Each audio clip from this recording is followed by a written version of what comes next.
What you're about to hear is the story of a guy who had everything locked in. The venue, the caterer, the ring, the honeymoon, all of it. 1 week out from the wedding, then his fiancée just vanished. No call, no text, nothing. Police got involved. Hospitals got called. And when they finally found her, she was chilling at a friend's house 3 hours away because she needed space.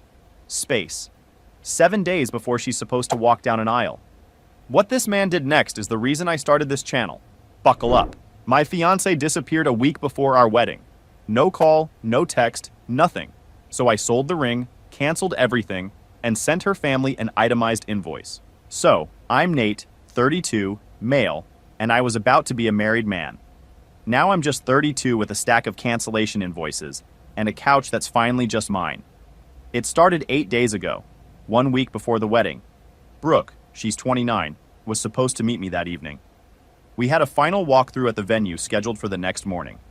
Seating charts, guest meal counts, all that last-minute stuff that makes your brain feel like it's running on dial-up. She didn't show up. At 7, I texted her. Nothing. By 8, I called. Straight to voicemail. And that was weird because Brooke's phone was basically grafted to her hand.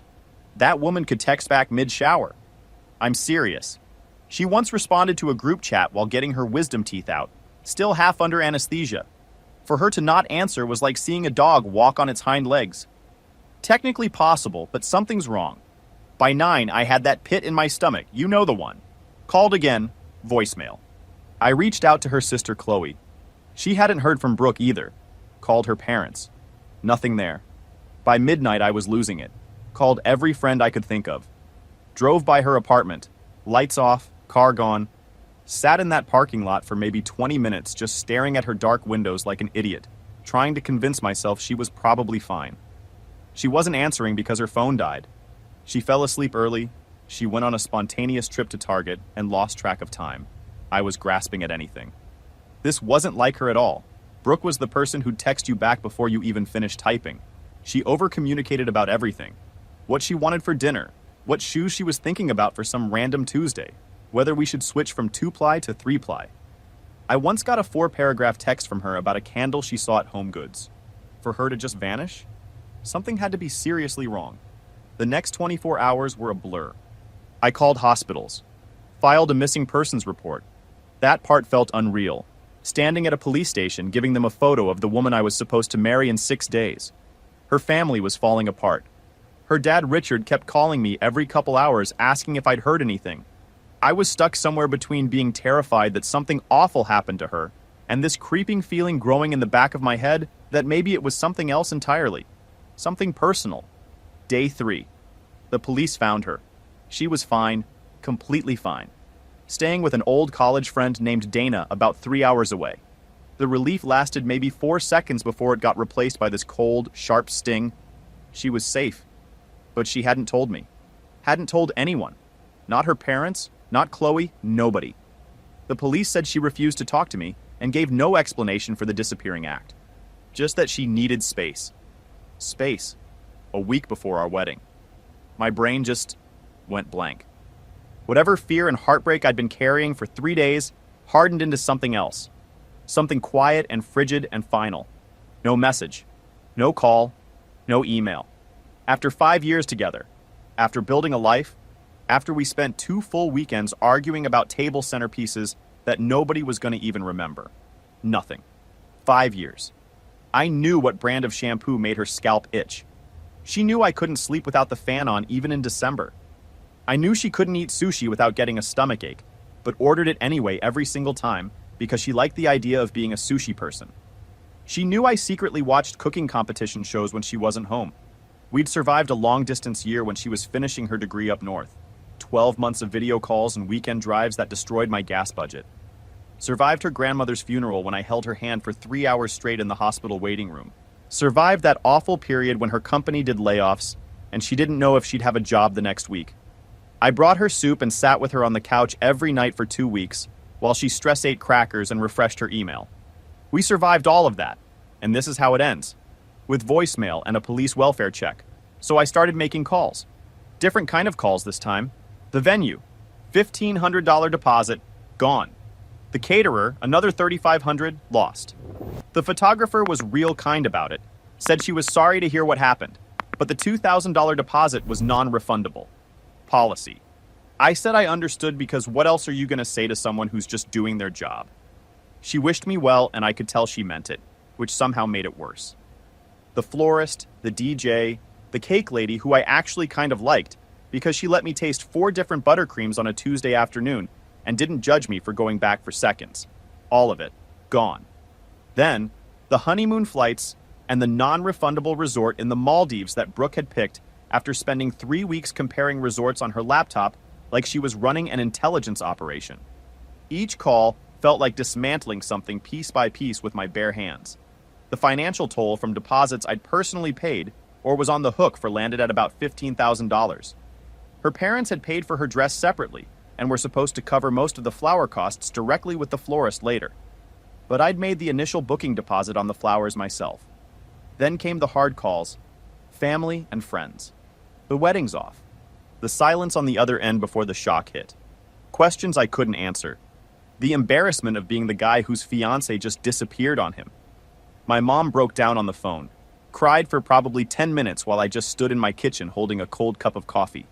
My dad kept saying, "Son, what happened?" I wished I had something to tell him. My buddy Grant said he'd come over, but I told him I needed to be alone. Ate a bowl of cereal at like 2 in the afternoon, sitting on the kitchen floor, because the table still had wedding RSVPs stacked on it, and I couldn't look at them. Then the ring. A 1.5 carat cushion cut, vintage style. Her dream ring. She'd shown me a picture of her grandmother's ring once, casually, like she wasn't dropping the biggest hint in human history. I spent weeks finding a jeweler who could do a similar design.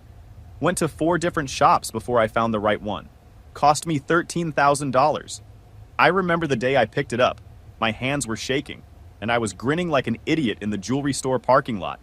Sat in my car for 10 minutes just opening the box and closing it. That ring represented everything I thought we were building. Taking it back to a jeweler to sell felt like the opposite of that day in every possible way. Different jeweler, a guy my dad recommended who specializes in estate and pre-owned pieces. He was professional about it, didn't ask questions. Looked at the ring through his loupe, typed some numbers and gave me a figure. $7,800. Less than I wanted, more than I feared. I signed the paperwork in about 30 seconds. That money went straight into my account. A small cushion against the $15,000 I'd already eaten. Didn't come close to making me whole, but it was something. Better in my account than sitting in a drawer reminding me of a promise somebody else broke. I gathered everything of hers from my apartment. Pictures, clothes, that goofy stuffed bear from a county fair we went to 2 summers ago. She won it at one of those rigged basketball games and acted like she'd won the Super Bowl. Boxed it all up, labeled each box, stacked them by the door. 5 days since I found out she was safe. Still no word from her. She ghosted her own wedding. Ghosted me. The anger sat heavy, but honestly, mostly I just felt clear, like the fog burned off, and I could finally see the road in front of me. How do you recover from this? You don't. Not really. You just start walking a different direction and hope the ground holds. I was waiting for the next hit, though. People don't vanish like that without a follow-up. Whatever was coming, I could feel it. Hold on a second. For the listeners, this is me jumping in, not the OP. She didn't have a medical emergency. She wasn't kidnapped.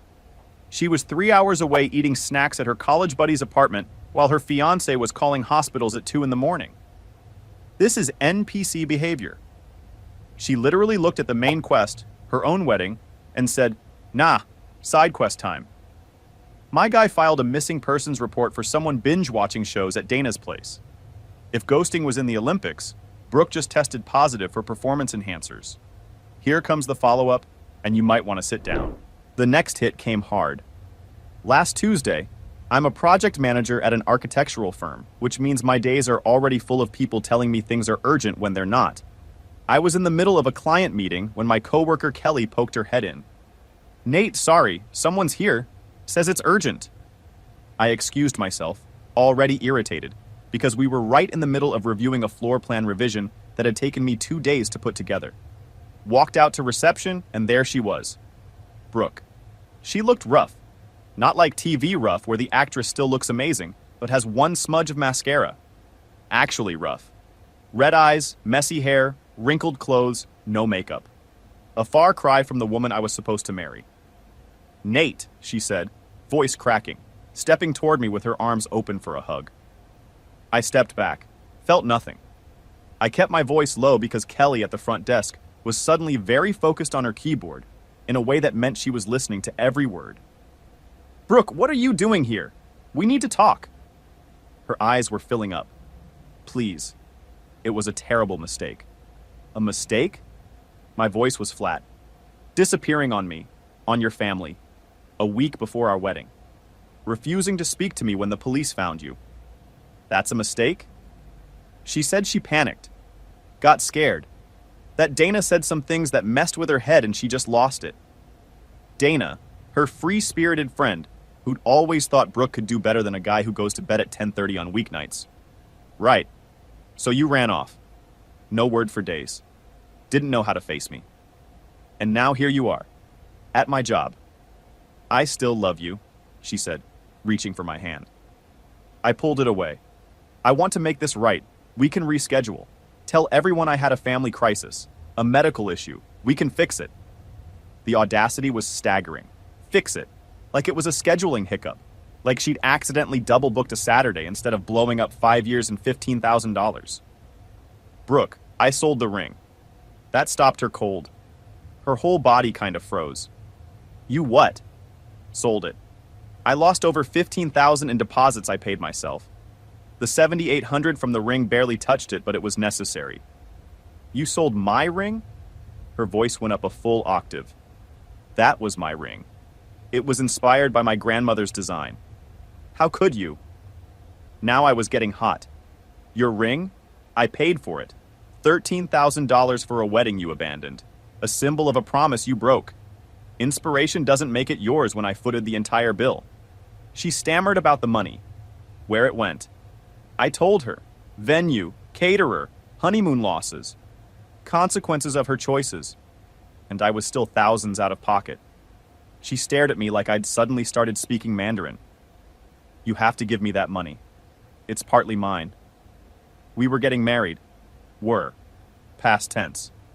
No, I don't owe you anything except protecting myself from more damage. My boss, Mr. Calloway, no-nonsense guy, fair, the type who says exactly 4 words when one would do, appeared in the hallway, drawn by her raised voice. He looked at Brooke, then at me, eyebrow up. Everything okay, Nate? Personal matter, Mr. Calloway. Being handled. I gave Brooke a look that said, leave. Now. She turned to him instead. He sold my engagement ring. Canceled our wedding without even discussing it with me. She definitely said this. To my boss. Like he was customer service. Mr. Calloway looked like he wanted to teleport to a different building. Ma'am, this is a workplace, I cut in. Brooke, this is inappropriate. You need to leave. She kept going. But our families, the deposits my parents paid, your parents paid for your dress, which I assume you still have. They were supposed to pay the florist's remaining balance directly, but they never did. When I canceled the florist contract, I got hit with a $1,400 cancellation fee because I'd made the initial booking. That added to my already massive losses, which the ring money only partially covered. I have receipts for every single dollar. You can take it up with your parents. Tears streaming down her face. You're so heartless. Cold. I made a mistake. Don't I deserve some understanding? Understanding? My voice dropped to ice. I used all my understanding up at 2 a.m, calling hospitals, filing police reports, driving past your dark apartment, wondering if you were alive. You want understanding? Start with a real apology, not blaming your friend. And do not come to my job demanding money from a ring you walked away from. I despise you, she screamed. Full volume. In an office. Co-workers were openly staring now. My face was hot, but my spine was steel. That's starting to feel mutual. Security can walk you out. She glared at me for a long second, turned, and stormed out. Nearly knocked over a potted plant by the door. Mr. Calloway watched her go, then looked back at me. Well, that was something. You okay, son? Fine, I said. But my hands were shaking. Not from fear. From her nerve. She didn't come for forgiveness. She came for a reset button. with me paying the restocking fee. Yo, time out. She showed up at his job, middle of a client meeting, and demanded money from a ring she didn't pay for a wedding she ghosted. That's like walking out of a restaurant without paying, then coming back to complain the waiter was rude. Princess Direct Deposit over here really thought she could cry her way into $7,800. And she told his boss? This has big, I want to speak to the manager energy, except the manager also thinks you're wrong. I love that Nate didn't raise his voice once. This dude responded like an accountant who moonlights as a hitman. Cold, precise. Zero wasted words. Buckle up. Mama Bear's about to call. Later that evening, her mother Diane called. Oh, great. Here we go. Diane, always obsessed with how things look to other people. Polite on the surface, critical underneath. The kind of woman who'd compliment your shirt and somehow make you feel like you should burn it. She once told me at Thanksgiving dinner that my gravy was creative, and I'm still not sure if it was an insult. Pretty sure it was. Nate, dear, she began, her voice dripping with that sugary warmth she only uses when she wants something. Brooke is devastated. I can imagine, I said. Yelling at someone's workplace must be exhausting.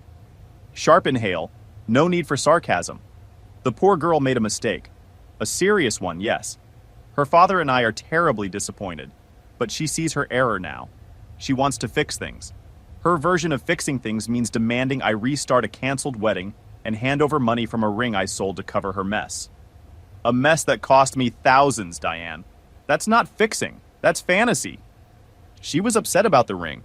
Of course, Diane said, brushing past everything I'd just said. It meant something to her. The design. A design she picked from a catalog.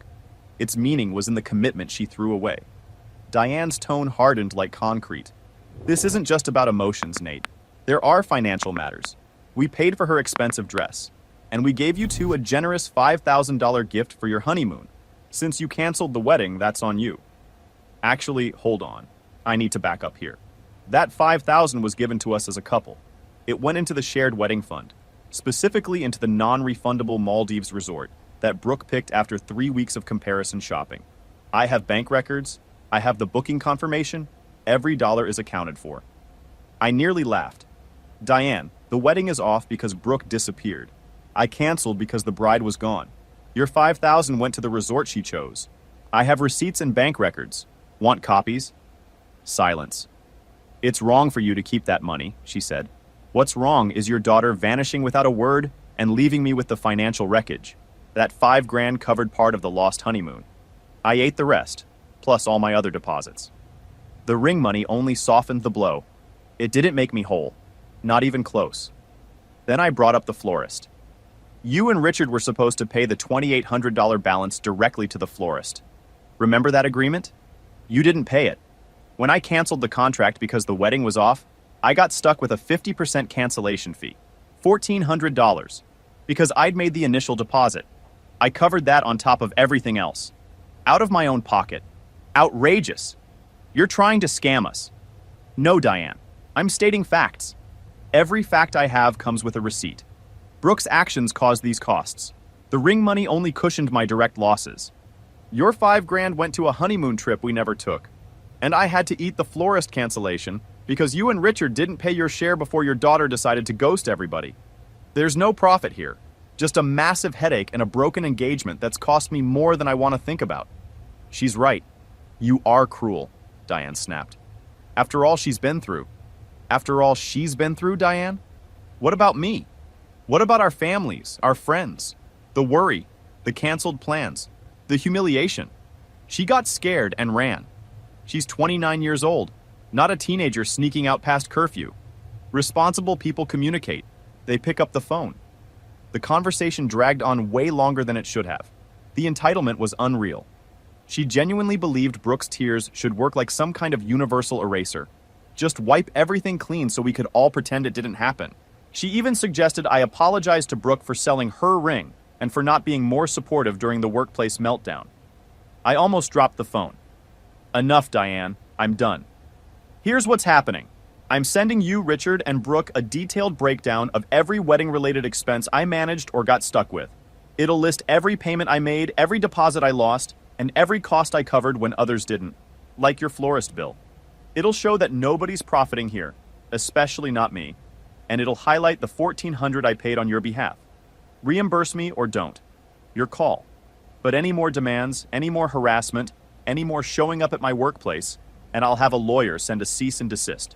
We clear? Silence. Then, clipped and cold, you wouldn't dare. Test me. I hung up, hands still shaking. Not fun, but the anger felt clean. They actually thought they could pressure me into absorbing the entire financial crater of Brooke's colossal mistake. Nah. Wait. Diane, I'm calling her the Auditor General of Delusion. Just tried to shake down the guy her daughter ghosted. For money he lost. That's like rear-ending someone's car and handing them a bill for your bumper. The math isn't mathing, Diane. And she brought up that $5,000 gift like it was a business loan with interest. Ma'am, a gift earmarked for a honeymoon that didn't happen because your kid went AWOL isn't the power move you think it is. What's next? Suing him for emotional damages because the centerpieces went to waste. I fully expect a GoFundMe titled, "Help My Family Recover from Consequences." Popcorn's ready for the spreadsheet. The next day, I sat down and did it. Took me the whole evening. A full spreadsheet. Every vendor. Every deposit. Every dollar. Dates, amounts, scanned invoices. Confirmation emails. Bank transfer confirmations. I even included the Venmo payments I'd made to the DJ because apparently that's how DJs do business now. I highlighted the florist cancellation fee I covered on Diane and Richard's behalf. Attached proof of the ring sale and a clear breakdown showing how the $7,800 only partially offset my $15,000 in losses. I color-coded it. Green for deposits I'd paid, red for money lost. Yellow for costs that should have been covered by her family but fell on me. Every line item backed by documentation. No opinions, no emotions, just numbers that told a very clear story. My buddy Grant came over while I was finishing it and looked over my shoulder. He just said, "Dude," and went to get me a soda from the fridge. That's friendship right there. 3 copies printed, organized, and sent via registered mail with return receipt requested. 1 for Brooke, 1 for Diane and Richard. Cost me like $40 in postage, and registered mail fees, which honestly felt like the best $40 I'd spent in months. Then the chaos unfolded. Turns out Brooke wasn't staying with Dana anymore. After the workplace scene, office gossip travels at the speed of light. Kelly didn't even pretend not to know the full story by Wednesday. And word got back to Dana somehow. Dana apparently told Brooke to either take responsibility for the mess she'd made or find somewhere else to crash. So Brooke went home. Back to her parents' house. My spreadsheet arrived smack in the middle of that family reunion. Wait, no. It was maybe a few days after she moved back. Doesn't matter. Point is, the timing was beautiful. A text from Chloe came a few days later. "Nate, Mom and Dad got your papers. So did Brooke. It's chaos here. Just wanted to say I'm sorry. You didn't deserve this." I replied, "Thanks, Chloe. Means a lot." This wasn't revenge. It was clarity. Consequences delivered in 12-point font with highlighted cells. They wanted to twist the story and paint me as the villain. The cold, heartless guy who sold the ring. That spreadsheet was my truth, and it was backed by every receipt I had. I heard through mutual friends that Brooke tried telling people I got cold feet, that I was too controlling, that she had to escape. Bold strategy, honestly. But after her workplace meltdown, which several people witnessed, including Kelly, who is apparently now friends with half our social circle, the story didn't exactly add up. People talked, not favorably about her. Her victim act fell apart fast, especially when the money demands leaked out. Probably through Diane. That woman couldn't keep a secret if you paid her. The fallout was straightforward. Her actions, her consequences. No theatrics from my end. Just numbers on paper. No florist reimbursement came. Didn't expect it. But they know the number. And they know their demands hold zero weight because my records show I was left covering their share too. Pause for a second. This man weaponized a spreadsheet. Most guys would have had a meltdown. Nate had Excel open and a printer warming up. That's not revenge. That's project management with a grudge. Registered mail with return receipts? He went full Breaking Bad, except instead of cooking anything illegal, he was cooking pivot tables. And Brooks out there telling people he was controlling? Girl, the only thing he was controlling was the column widths on his financial breakdown. Meanwhile, Dana kicked her out, her parents are getting certified mail, and her whole narrative just got debunked by a PDF attachment. If bad decision-making was a resume skill, Brooke would be overqualified. Final update. Time passed. Life does this frustrating thing where it just keeps going whether you're ready or not. After the spreadsheet landed, the initial storm, per Chloe, faded into quiet. Glorious, peaceful quiet. No more calls from Diane. No dramatic workplace ambushes from Brooke. No stern emails from Richard, who honestly always seemed a little confused by his own family's behavior. That man spent most holidays looking like he wanted to be in his garage instead. I didn't get the $1,400 for the florist fee. Knew I wouldn't. Getting money out of Diane is like teaching a fish to climb a tree. Never gonna happen. But the point was made. Everything was documented. Every dollar accounted for. Done. I spent those first quiet weeks just sort of existing. Went to work. Came home. Made dinner for one, which is a weird adjustment when you've been meal planning for two for years. The fridge looked wrong with just my stuff in it. No more of her weird yogurt that tasted like regret with a fruit label. No more of the 17 condiments she swore she needed but used maybe twice a year.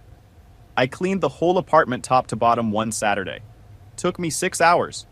Found a sticky note she'd left on the bathroom mirror months ago that just said, "You're cute, weirdo." And I stood there holding it for way too long before I threw it away.